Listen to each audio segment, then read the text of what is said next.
So I met Livy in a night class that I was taking. She was scrawny and pretty, new to town just like I was, and she had actually just got back from the US from Japan, where I had lived a few years before. And it takes this special combination of crazy and stupid to want to leave everything and everyone you know and live on the other side of the world. And when I see that in other people, I'm so attracted to it.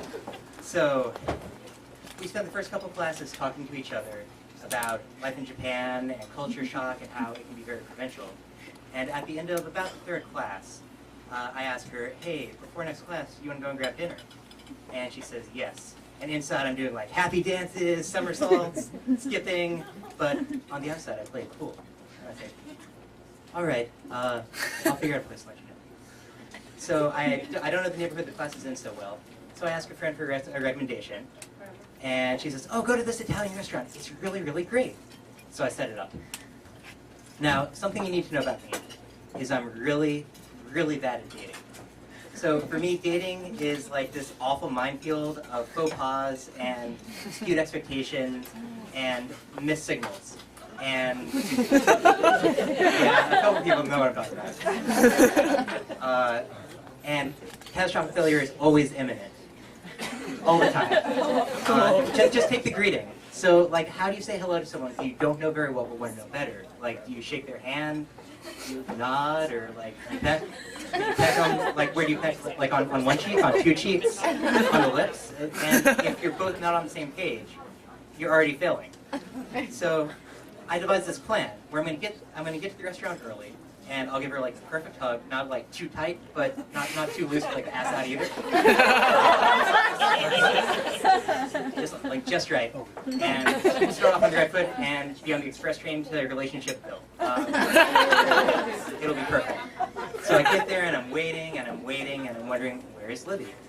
And then I think to look at the bar, where she's been hanging out for at least the 15 minutes I've been waiting. And when I see her, I open my arms to go and hug her.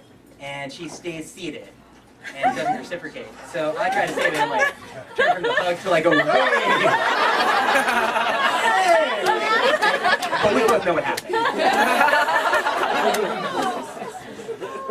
But I'm an optimist and this is going to be a good date. So we're sitting down, and at that point I realized that what my friend meant by really, really good is very large portions for very low prices. Because the restaurant had not been refurbished since 1952. And the atmosphere was not so much romantic, it wasn't really sanitary. And we're sitting there and talking, and in the back of my head, I'm just picking apart everything that she's saying as a red flag, so, you know. What does she mean Detroit is a sad place? Is that racist? And I know that she's doing the same thing for me too, and just, you know, in the back of her head, oh my God, he's going on and on about Lou Reed and Nabokov. This guy is a junkie pedophile. And so she eats about a quarter of her plate, I eat about half of mine. And I decide, okay, it's time to cut my losses, and I signal the waiter for a check. And I get my wallet, and in my wallet, I keep my money.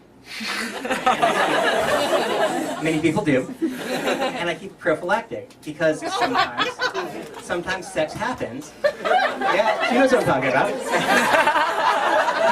And if it ever just happens and I'm around, I want to be ready. So I pull the money out of my wallet, and out flies a condom. And it's going up in the air and spinning around like a coin, and it's been in my wallet for a little while, a long while, long enough that the wrapper has come off. There it lands in all its gooey, looby glory on top of the money.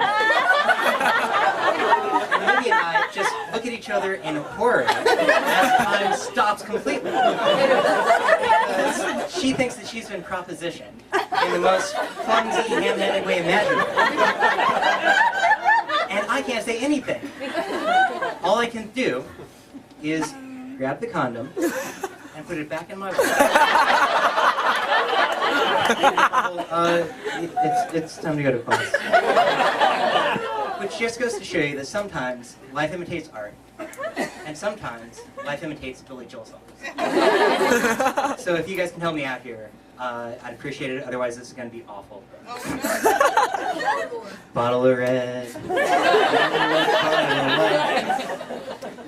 Whatever you're in the mood for tonight, I'll meet you anytime you want in our Italian restaurant.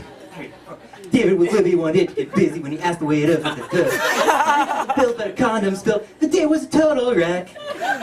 The wrapper had come off from lack of use. The money was covered in lube juice. The lady left with a chizzy. It sure was a pity. And Libby, she never called back. Whoa, whoa, whoa. Whoa, whoa. Whoa, whoa, whoa, whoa, whoa. That's like the 7th verse.